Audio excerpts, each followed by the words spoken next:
Olá, estamos dando início a mais um programa Debates Le Monde Diplomatique Brasil, uma iniciativa do jornal Le Monde Diplomatique Brasil, em parceria com a TV PUC, com o canal universitário e com a TVT, a TV dos Trabalhadores. Hoje nós vamos tratar de questões que dizem respeito ao cotidiano de cada um de nós. O acesso à água, o acesso à energia elétrica, e os impactos na sociedade por conta da evolução dos preços e da escassez desses produtos, né? Bom, para tratar disso, nós estamos chamando duas pessoas que trabalham com esses temas há bastante tempo. Eu quero apresentar para vocês a Amanda O'Hara, que é engenheira química pela Unicamp, é mestre em planejamento energético pela Federal do Rio de Janeiro. Ela atua há mais de 15 anos no setor energético brasileiro e coordena pesquisas, avaliações em instituições como o Instituto EMAIS, Transição Energética, GIS e Petrobras. No Instituto Clima e Sociedade, ela coordena hoje a iniciativa Energia e Amazônia, que apoia a transição energética nos sistemas isolados e a universalização do acesso à energia limpa na região amazônica. Ela coordena ainda os apoios relacionados à eficiência energética no portfólio de energia do ICS. Muito obrigado, Amanda, por estar aqui com a gente. Obrigada, Silvio. Prazer. Quero apresentar também o Clauber Leite, né? Ele é engenheiro ambiental, ele é mestre em energia pela USP, especialista em energia renovável e eficiência energética pela Poli-USP, é doutorando no Programa de Saúde Global e Sustentabilidade da Faculdade de Saúde Pública, colaborou com a estruturação da rede Aliança Resíduo Zero Brasil, é membro da rede Gaia, foi coordenador do Programa de Energia e Sustentabilidade do IDEC e é coordenador hoje do Projeto Energia do Instituto Polis. Muito obrigado também, Cláudia, por estar com a gente. Satisfação. Muito bem. Eu vou começar perguntando à Amanda sobre os resultados dessa pesquisa referente à crise hídrica e energética e os impactos na sociedade que vocês acabaram de realizar. O que apareceu nessa pesquisa, Amanda? Então, novamente, bom dia, Silvio, é um prazer estar aqui falando com vocês. E essa pesquisa ela teve a intenção de levantar a percepção do público geral de como é que esse aumento nas contas de luz estava se refletindo no dia a dia das pessoas, né? E também para entender como é que elas estavam enxergando as responsabilizações por esse aumento. E os resultados foram bastante alarmantes. 46% das pessoas entrevistadas, que têm uma representatividade boa para os brasileiros em geral, né, mais ou menos 2 pontos percentuais para representar o Brasil como um todo. Então, 46% das pessoas disseram que já comprometem metade ou mais da sua renda familiar para pagamento de contas de luz e gás de cozinha. Então, é um número bastante relevante. E outro ponto que chamou bastante nossa atenção é que 22% das pessoas dizem que já tiveram que substituir a compra de alimentos básicos para poder pagar a conta de luz. Então, isso reflete bastante a situação que a gente vive hoje, que não é razoável, né? Nós estamos falando também de água, não estamos? Justamente, a questão da água, da crise hídrica, ela impactou, especialmente no ano de 2021, as contas de luz, porque a maior parte da energia elétrica gerada no Brasil, no sistema interligado, vem de grandes hidrelétricas. E com a seca, essas hidrelétricas estavam com os níveis de reservatórios, né, as represas mais baixas. Então, a capacidade de gerar energia a partir da água reduziu bastante no sistema. E aí, a opção do governo principal foi de suprir essa deficiência, né, das fontes hidrelétricas com termoelétricas, principalmente movidas a combustíveis fósseis, gás, diesel. E o custo de operação dessa geração pelas termoelétricas é muito mais alto. Então, isso se reflete num aumento de conta de luz. Mas claro que esse nível baixo de represas também afeta a disponibilidade de água para consumo. E isso tem outras questões, né? Mas a nossa pesquisa ela acabou se limitando ao impacto desse custo, né, do aumento do custo de energia nos orçamentos familiares. Muito bem. Cláudio, vamos entrar no jogo? Quer dizer, esse aumento dos custos que está comprometendo o orçamento familiar, quer dizer, ele era evitável? É uma coisa que depende da natureza? Ou é uma coisa que é produzida pelo homem?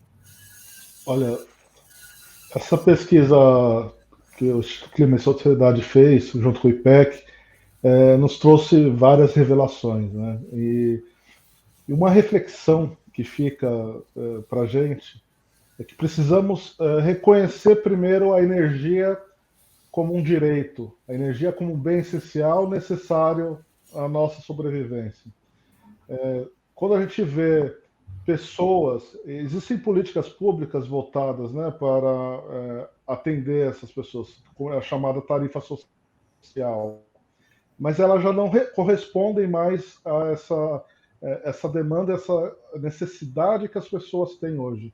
Hoje, como a gente viu, as pessoas deixam de comprar alimento para pagar a conta de luz, porque se ela não pagar a conta de luz, ela é cortada, ela fica sem essa energia. E isso é uma decisão de governo, né? É uma decisão de um planejamento energético que foi feito para o nosso país. É uma decisão de não valorizar a água que a gente tem e depender cada vez mais dessas termoelétricas que são caras. A gente literalmente está na contramão do mundo. Enquanto o mundo fala de uma descarbonização, de uma dependência menor de combustíveis fósseis, a gente, ao contrário, a gente está dando subsídio, por exemplo, para carvão, está estimulando o uso de termoelétricas, encarecendo a conta, né, que impacta, sobretudo, essas pessoas mais vulneráveis que a gente viu aí na pesquisa do Instituto. Pois bem.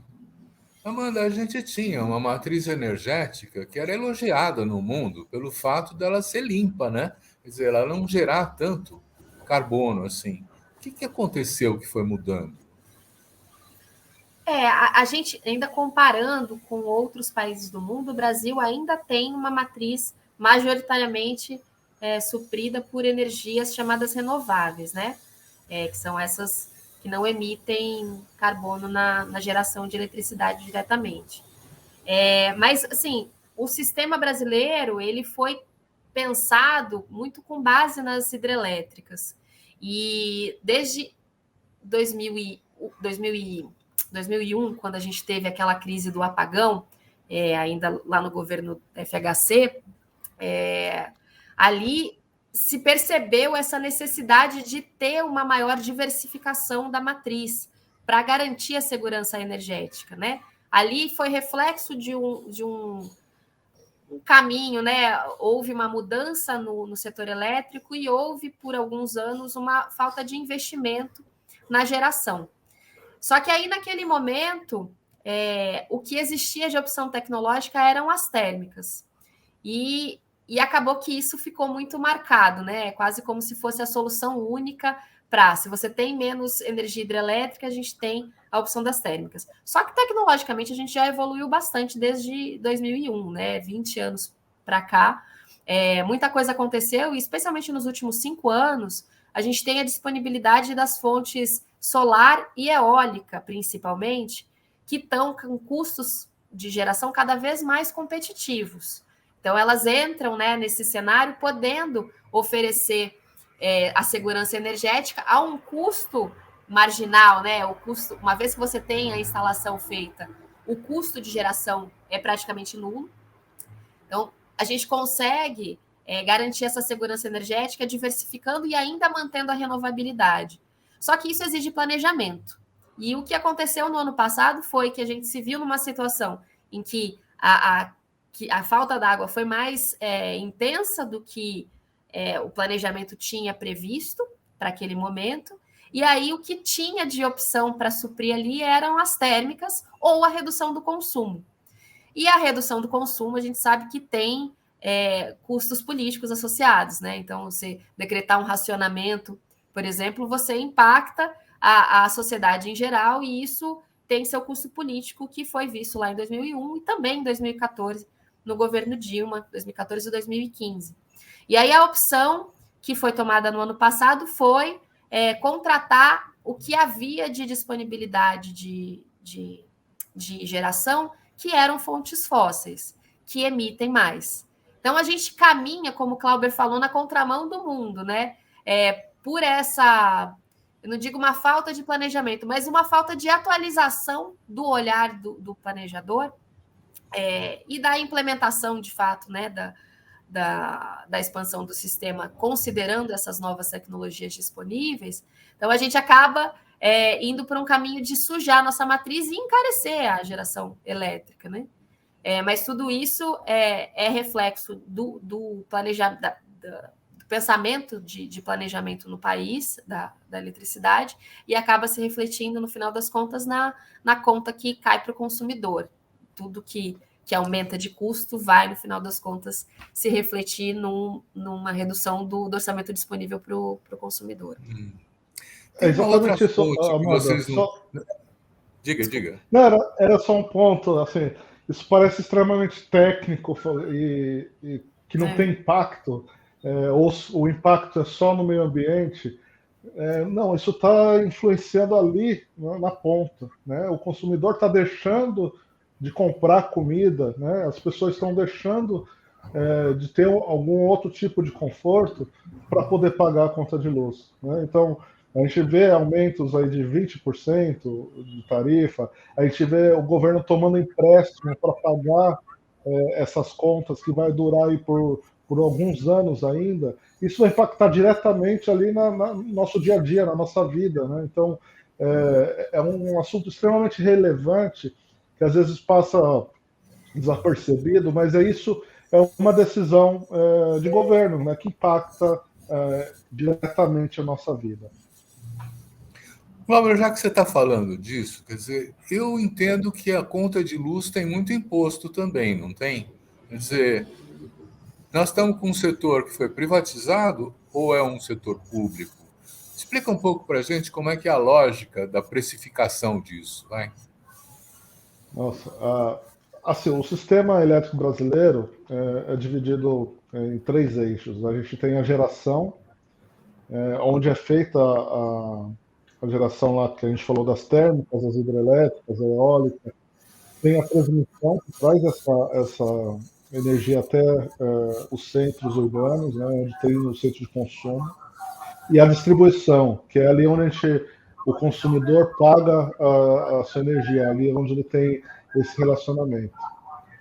Todos esses custos aí é dividido e colocado na tarifa. E uma coisa que você falou, quase o dobro desse custo é colocado em imposto em cargo. Encargos, muitas vezes necessários, para desenvolvimento de alguma política pública, como a tarifa social, como o Luz para Todos, que agora é mais Luz para a Amazônia, mas tem também políticas ali que estão implementadas, que de implementação do governo, que acaba sendo financiado por nós consumidores e não deveria estar ali, sei lá, como eu falei, a gente está dando subsídio para geração a diesel, a gente está dando subsídio para funcionamento de uma usina a carvão.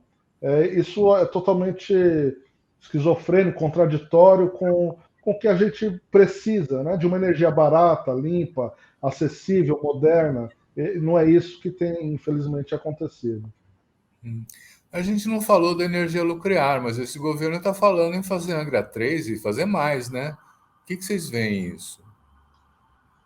Embora há controvérsias quanto à emissão da nuclear, que não é o caso, mas do ponto de vista econômico, a gente só fala sem levar em conta a parte ambiental, ela é totalmente desnecessária. A gente está pagando, a gente tem muitas outras fontes que poderiam vir na frente da nuclear, ao invés, porque isso é uma coisa. de novo, é colocando uma política que não tem a ver com o setor elétrico. Então, o governo quer desenvolver a tecnologia nuclear, né, quer ter mais esse conhecimento através de uma usina, pagando através de uma tarifa, né? O consumidor que está financiando todo esse arcabouço aí, essa decisão política de investir em nuclear, né? A gente paga 2, 3 vezes mais caro no energia nuclear do que, por exemplo, uma eólica hoje. Existe a possibilidade, Amanda, da gente ser autossuficiente com energia solar e eólica? Você está sem som. Ai, desculpa. Acho que agora estão me ouvindo? Sim, tá agora bom, sim, tá né? bom. Então, a gente tem já no país uma infraestrutura de reservatórios, né, dessas represas de água, que funcionam, na verdade, como grandes baterias.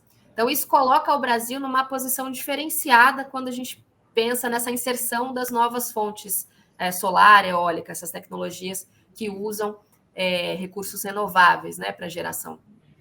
E então a existência desses reservatórios barateia essa integração das fontes renováveis e faz com que isso aconteça sem a necessidade de colocar, por exemplo, baterias para armazenar e lidar com o que a gente chama de intermitência, que é o recurso solar ele só vai estar disponível quando o sol estiver batendo, mas a gente também usa energia à noite.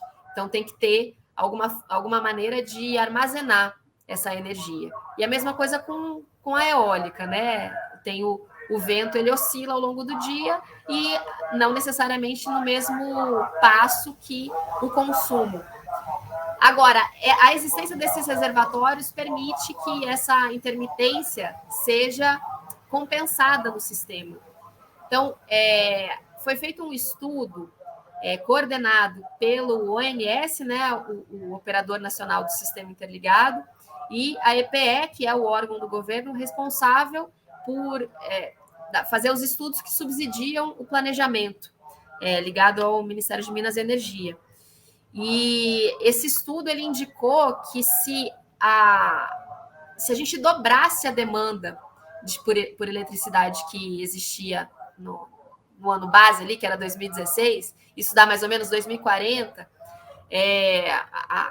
a demanda em 2040, ali, se a gente expandisse o sistema baseado somente nessas fontes solar e eólica, a gente garantiria segurança operacional e isso ainda representa a solução de menor custo.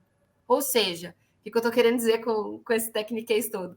É que se a gente tivesse o dobro da demanda que a gente tem atualmente, praticamente, a gente poderia expandir o sistema só baseado em renováveis, isso seria a forma mais econômica de expandir esse sistema e a gente garantiria a segurança energética, né?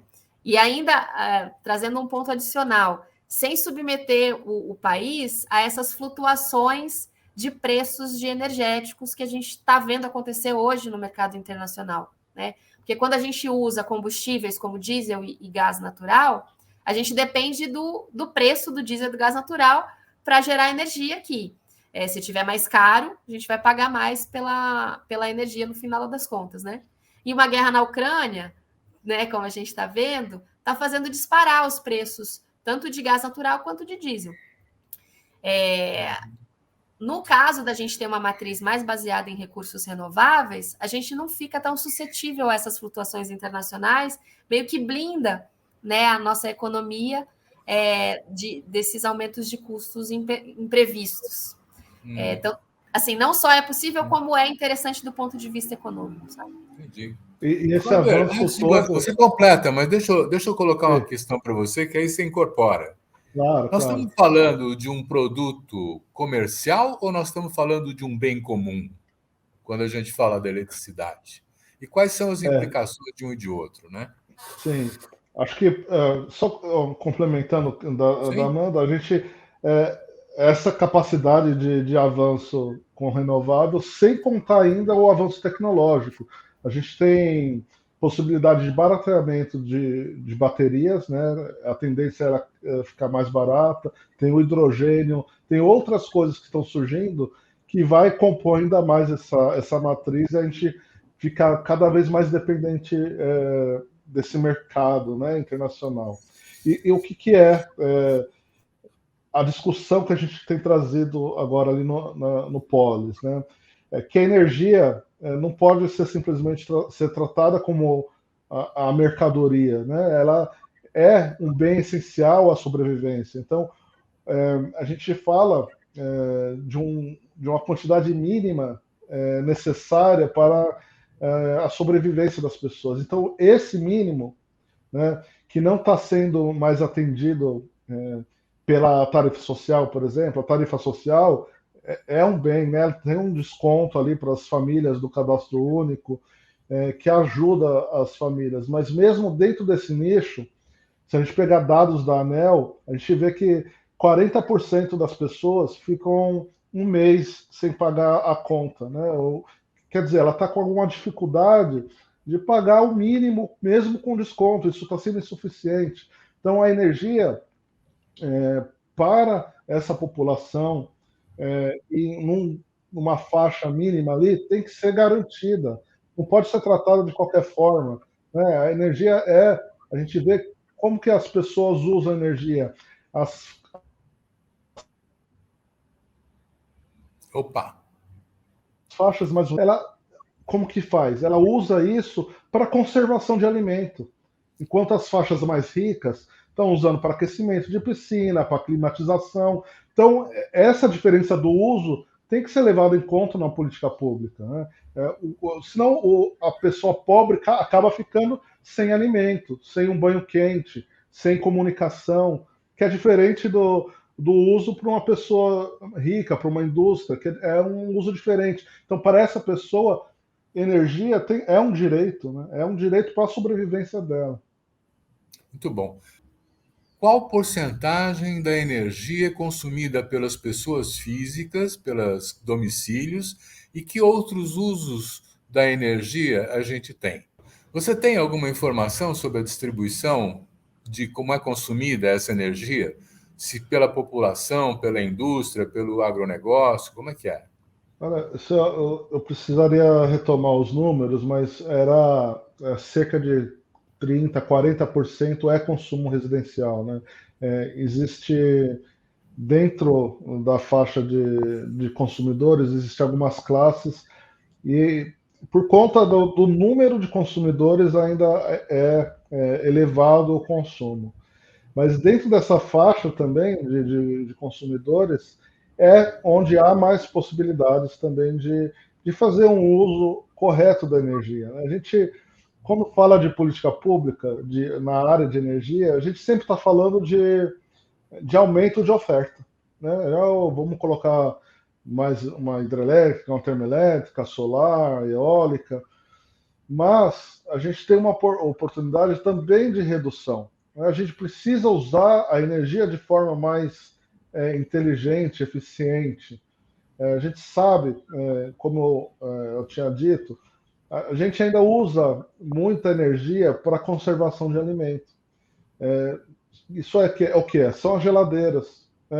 O setor residencial usa muita energia para a geladeira. E nossa geladeira hoje ainda carece de muito avanço tecnológico. Comparada a outras geladeiras do mundo, a nossa geladeira consome muito mais energia. A gente teria uma grande possibilidade aí de ter um ganho, né, de economia de energia.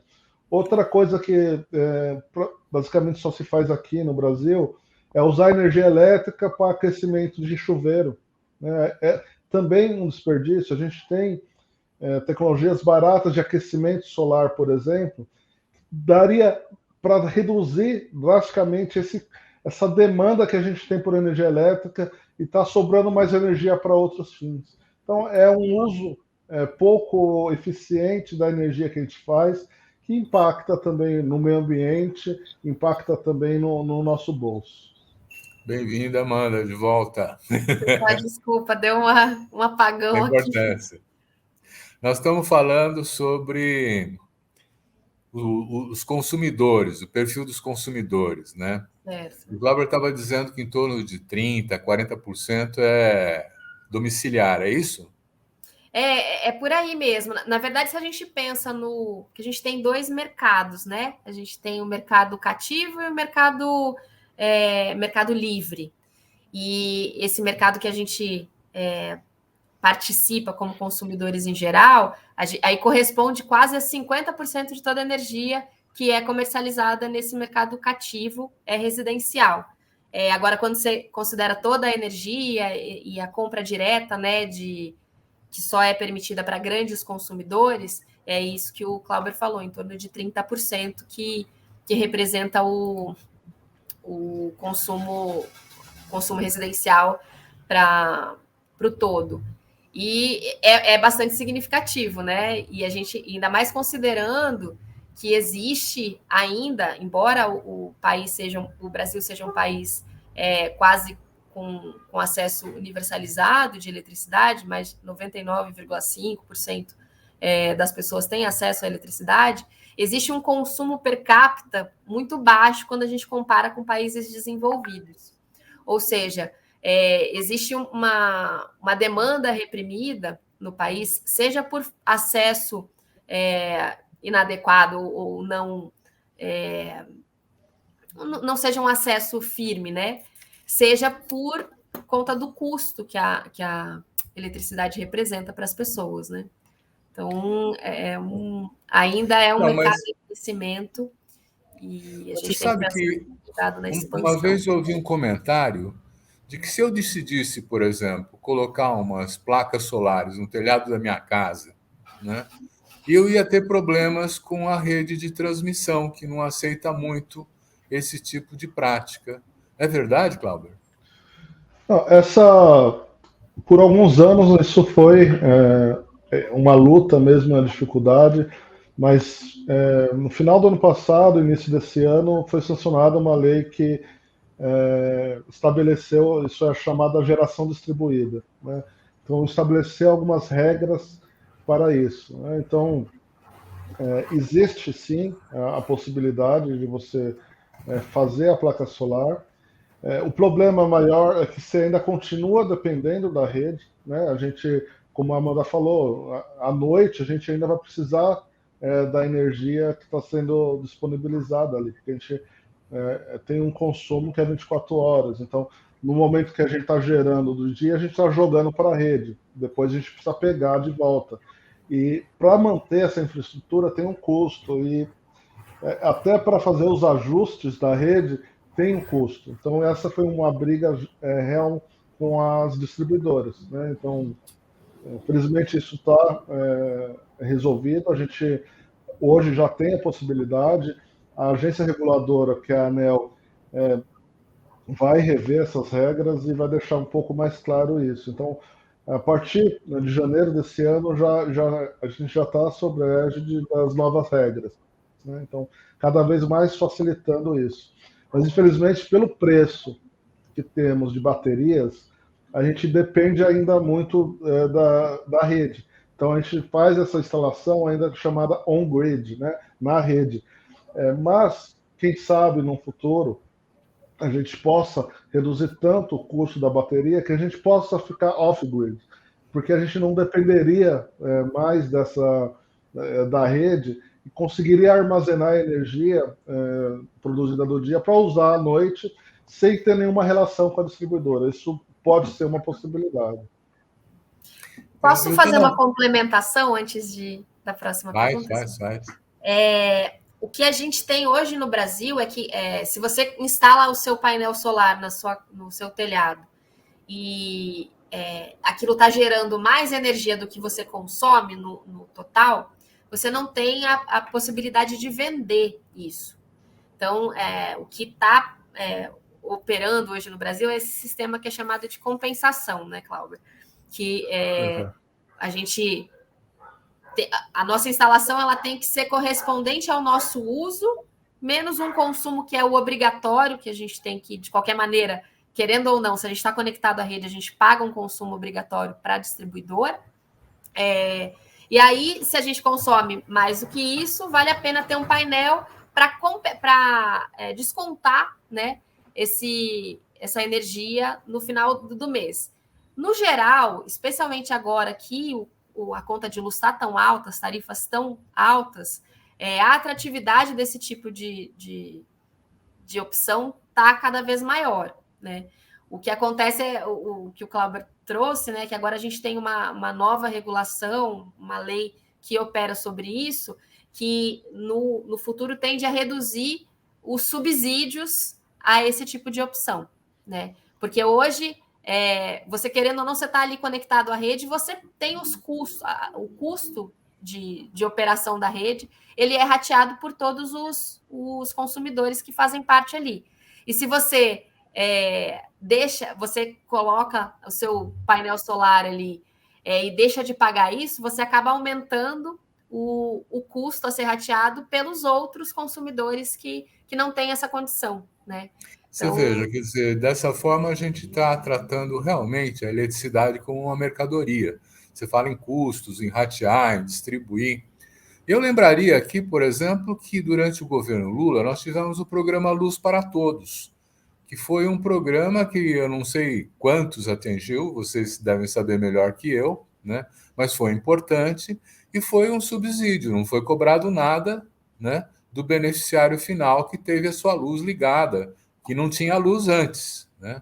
Isso, para mim, traz a questão do bem comum e da mercadoria como uma questão, né? Quer dizer, hoje em dia, se o consumidor que mostra, a sua pesquisa mostra isso, né? O consumidor tem medo de que lhe cortem a luz. Está havendo, de fato, corte de luz para essa população mais pobre? Eu acho que uma coisa bem, bem importante, eu esqueci de comentar isso da outra vez que você trouxe esse assunto para a pauta. A energia, bem como a água, é um serviço essencial, né? E energia, especialmente, ela não é um bem em si só. Ela é necessária para garantir outras atividades. Então, a gente não come energia, a gente não... Mas a gente precisa, por exemplo, do serviço de iluminação, a gente precisa do serviço de refrigeração para poder guardar nossos alimentos por mais tempo. Então, a energia como insumo básico, né, de questão de infraestrutura, ela é necessária para viabilizar outras coisas. Então, isso não pela própria natureza dela, ela não é uma mercadoria comum, né? Ela é uma mercadoria, é um serviço, né, que é estruturante. E você privar as pessoas do acesso à eletricidade em final das contas, privar de tudo o que a eletricidade proporciona. E aí é isso, não só iluminação como refrigeração, ou até de atividades produtivas, né? O Luz para Todos, que hoje tem um outro programa do governo que é chamado Mais Luz para a Amazônia, que procura atingir comunidades que não foram atendidas por esse programa. Tem outras comunidades no Brasil, né? Ele teve bastante sucesso nesse processo de universalização, né? De garantir que o acesso à eletricidade está para todo mundo, como prevê a Constituição. Hoje, como eu disse, 99%, eu não estou certa desse ponto, alguma coisa, mas certamente é 99% mais do que 5% da população tem acesso à eletricidade. Mas nem todo mundo tem. E mesmo esses 99,5%, nem todos eles têm acesso firme à eletricidade. Então, pessoas que foram atingidas pelo programa, que estão, por exemplo, na ponta da linha de distribuição, por vezes tem algum problema nessa linha de distribuição que deixam essas pessoas por mais de semanas sem eletricidade. Então, elas não conseguem estabelecer um modo de vida que conte com a eletricidade como base. A gente tem muitos problemas a resolver nesse sentido. E programas desse tipo são, sim, parte da conta de luz que a gente paga, né? No final das contas, isso é subsidiado não, é pago pelos outros consumidores, não sai do Tesouro Nacional, ele sai dessa conta de luz coletiva, né? Dessa arrecadação do sistema elétrico. E na verdade, a gente vai precisar avançar ainda para garantir um suprimento de qualidade e, preferencialmente, de energia limpa. Porque isso tudo acontece num cenário em que a gente tem o aumento, né, dos efeitos, a gente está vivendo isso dia a dia, os efeitos das mudanças climáticas, e a forma de tentar evitar uma piora desse contexto, que acaba também, né, sendo mais grave para os mais vulneráveis, a forma de evitar isso é reduzir emissões. E a gente está falando disso num sistema que tem demanda energética crescente. Então, para atender a isso, diante do desafio da redução de emissões que se impõe, a gente precisa investir cada vez mais em energias renováveis, né? Clauber. Só uma questão nesse ponto. A universalização, Silvio, certamente foi um avanço do governo anterior. A gente chegou quase 100%, né? A Amanda está falando 99%, e uma casinha aí. Só que existem essas diferenças ainda, né? A gente tem pesquisas do IEMA falando que ainda tem 1 milhão de pessoas sem acesso à energia, sem acesso a qualquer tipo de energia, né? A Amanda disse bem, mas ainda tem outras comunidades que tem lá 4 horas de energia por dia. A gente pode chamar isso de universalizado, né? A gente pode, claro, tecnicamente chegou lá a iluminação, né? Mas a iluminação é suficiente. A gente está falando que existem outras demandas por energia aqui, né? A gente precisa de energia para outras coisas, não só para iluminação. Então, quando você chega numa casa que não tinha energia e liga ali uma lâmpada, a pessoa quer um ventilador, a pessoa quer uma geladeira, né? E o sistema não é apto para aquilo. Então, está universalizado, mas a gente precisa ter muito a melhorar ainda. A energia de qualidade, ainda a gente precisa ver que existem essas pessoas que ainda têm essa energia de má qualidade vivendo em situações muitas vezes que não é a adequada, né? E de novo, a gente precisa ver a energia muito mais que a mercadoria. Ela vai trazer condições até de cidadania, né? A gente vai poder acessar comunicação, uma internet, precisa de energia, né? Para ter um celular, você precisa carregar o celular. Então, a energia tem esse papel fundamental de mudança de vida das pessoas. Para ter água em casa precisa de energia também, né, Clauber? Que é a bomba que vai mandar água para a casa das pessoas. Então, são temas que estão interligados, né? Vou continuar com essa conversa fazendo uma pergunta para o Clauber. Vender a Eletrobras como o governo quer é a solução para esses problemas? Isso é uma grande discussão. A gente não pode colocar a privatização como uma panaceia e como a solução de todos os problemas do setor elétrico. A Eletrobras e existem outras estatais que prestam bons serviços, né? E existem empresas privadas que prestam maus serviços. Não é a privatização que vai resolver isso. E, pelo contrário, o que tem acontecido, por exemplo, agora, com essa nova lei da privatização, né, eles colocaram tantos jabutis ali, interferiram diretamente num planejamento que, malemar, ainda era feito com alguma razoabilidade, colocaram tanta coisa ali que carece tanto, a tarifa do consumidor impacta tanto os consumidores. Ela não é a solução, né? Assim, ela poderia ser feito, né, de alguma forma, existem posições de privatiza ou não, mas olhando pelo lado do consumidor, das pessoas, talvez essa não seria nem o momento, nem a forma ideal de se fazer isso. Amanda, vamos olhar para frente, vamos olhar para o futuro, vamos olhar como é que a gente enfrenta a situação que vocês encontraram na pesquisa. Como é que nós podemos superar isso? Você quer contar para a gente qual é a visão que você tem? Silvio, a gente entende, até por essa perspectiva da energia como um direito, que o que a gente tem em mãos hoje é um desafio bem considerável e tem duas formas de atacá-lo. Uma é pensando nos custos de atendimento desse sistema, dessa demanda que é crescente, né, de eletricidade que a gente tem no país. E essa redução de custos, ela se dá com decisões de expansão que sejam inteligentes desse aspecto, pensando nas fontes mais baratas.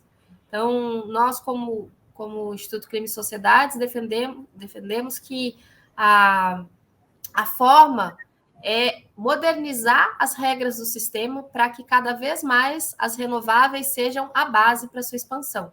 Ou seja, pensando em custos menores, que daí a gente garante que o que a gente está ganhando em redução de custos das tecnologias vai ser visto como benefício pelo consumidor. Mas tem uma outra ação que é a distribuição desses custos do sistema, né? O que a gente viu na pesquisa e o que esse dado que o Clauber trouxe dos 40% de inadimplência no primeiro mês para baixa renda, o que isso mostra é que hoje, do jeito que está, a energia já está impagável para uma parte considerável da população. E aí, para atuar sobre isso, a gente tem que pensar num sistema que distribua esses custos de acordo com a capacidade das pessoas de pagá-los, né? E aí, pensando numa forma de cuidar, né, da baixa renda, para que eles tenham essa energia garantida como acesso, mas também que o custo pago por quilowatt-hora de energia consumida seja também diferenciado de acordo com a capacidade, ou seja, pela faixa de consumo. Quem consome menos, paga menos por quilowatt-hora que consome. E aí, conforme a gente vai avançando para outros tipos de consumo, como o Clauber falou, né? A gente vai para uma linha das pessoas que já estão consumindo aquilo, para coisas que podem ser interrompidas, essas pessoas pagam um valor maior por quilowatt-hora, que a gente chama de tarifação progressiva. A gente vê isso como uma ação importante para garantir que essa situação em que grande parte da população não consome eletricidade porque não tem acesso a ela, às vezes não é porque não chega eletricidade, mas porque não pode pagar, tem que ser resolvida via política pública de uma maneira a distribuir os custos de acordo com a capacidade de pagá-los. Uhum. Cláudio, como é que você vê que a gente tenha... Você está apresentando uma visão mais estratégica, né? Quer dizer, como é que a gente está com possibilidades de enfrentar essa situação e garantir energia barata, regular e presente em todas as casas dos brasileiros, hein? Olha, primeiro a gente precisa reconhecer essa necessidade, né? Acho que a pesquisa que foi feita demonstra um pouco disso. E o segundo passo é trazer a proposta. Então, junto com o ICS, o Polis também está trabalhando nessa questão da tarifa progressiva, de acordo com a capacidade de pagamento, né, mas também de acordo com o uso. Né, como que a gente vai diferenciar? Né? Acho que a pessoa que usa ali para o seu dia a dia tenha uma forma. A pessoa que usa para bens supérfluos, por exemplo, é uma outra tarifa. Hoje nós estamos com complicações nessa ordem, né? A tecnologia. Voltou. Pode continuar, vai, manda ver. A gente pega essas propostas, né, e esse diagnóstico, faz a proposta, qual que é a nossa intenção? Colocar e apresentar isso. Agora, a gente está no ano eleitoral, então a gente tem que aproveitar isso para que os candidatos incorporem isso nos seus planos de governo. E mais do que isso, que isso aconteça, essas mudanças que a gente está falando, aconteça nos primeiros 100 dias de governo. A gente sabe a importância que tem os primeiros 100 dias. Então, que isso...